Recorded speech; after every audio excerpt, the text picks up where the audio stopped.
les amis, certaines me connaissent déjà à travers mon blog Ginny en cuisine ou Ginny NCO. Commence aujourd'hui pour moi l'aventure YouTube. Cette première vidéo parlera donc du budget. C'est quand même un sujet qui préoccupe pas mal de monde, donc je vais vous donner mes petites astuces pour gérer le mien.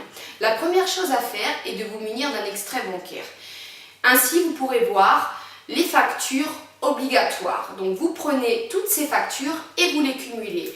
Par facture obligatoire, j'entends l'eau, l'électricité, le gaz, le loyer, les éventuels crédits, car ce sont des factures auxquelles on ne peut pas échapper.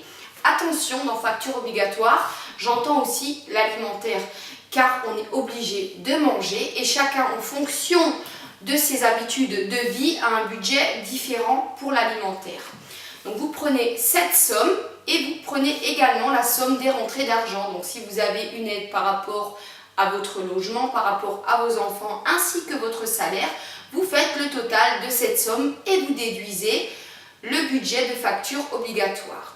Et là va donc vous rester une somme que j'appelle argent plaisir. Mais ça ne veut pas dire que cet argent, on peut le dépenser n'importe comment. C'est cet argent-là qu'il va falloir gérer. Donc il est très important de savoir que quelle que soit cette somme, qu'elle soit petite ou qu'elle soit grande, elle peut être bénéfique. Chacun fait en fonction de ce qu'il a. C'est ça qui est vraiment très important. Première chose, c'est de gérer une petite somme ou une somme plus grande en fonction de ce qu'il vous reste en cas de coup dur. Chaque mois, fixez-vous de mettre, par exemple, 50 € à côté. 50 € en cas de coup dur qu'on peut épargner sur un PEL ou sur un compte, peut-être on aura un accès plus facile. Cette somme va vous permettre, si un jour, par exemple, la machine à laver casse, la télé ou même un problème sur votre voiture, elle va vous aider à vous sortir du tracas. Que si on n'a pas fait cette petite épargne, ça peut être compliqué de devoir donner d'un coup 500 €. Ce qui est sympa aussi, c'est de se faire une petite épargne pour un objectif à court terme, parce que la grande épargne, elle n'a pas de but précis. Mais d'avoir un but précis, ça peut être, tiens, pour les filles, une crème qui est un petit peu plus chère que les autres, une belle paire de chaussures. Et on sait que si chaque mois on a bien géré, il reste une petite somme, on se la met à côté, puis on atteint notre objectif. Mais pour pouvoir atteindre cet objectif, il ne faut pas être trop dépensière pour des choses auxquelles on n'a pas besoin. Une chose aussi qui est très très importante, c'est l'avenir de vos enfants. Moi personnellement, j'en ai 3.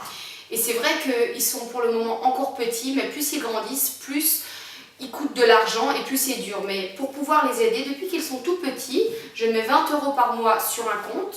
Ça, c'est ce que je m'impose. Les mois où ça va, je vais mettre un peu plus, d'autres un petit peu moins.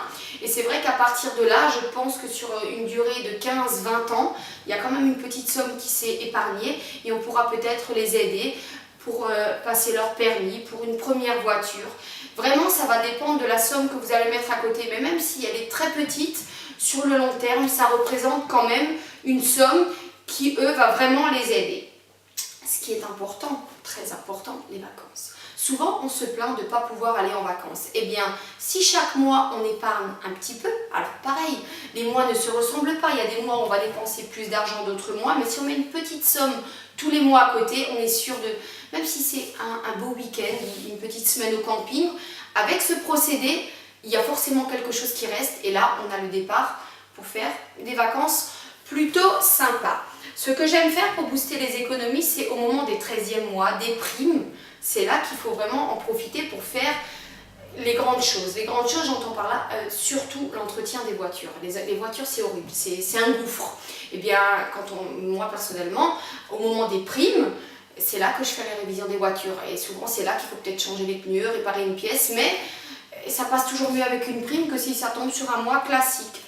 Ensuite, ce qui est bien aussi, c'est de tout mensualiser, car votre salaire ne change pas. C'est toujours le même. Mais si vous mettez certaines factures au trimestre, le souci qu'il va y avoir, c'est que le 3e mois, celle où toutes les factures arrivent, c'est horrible. C'est un mois qui est très dur.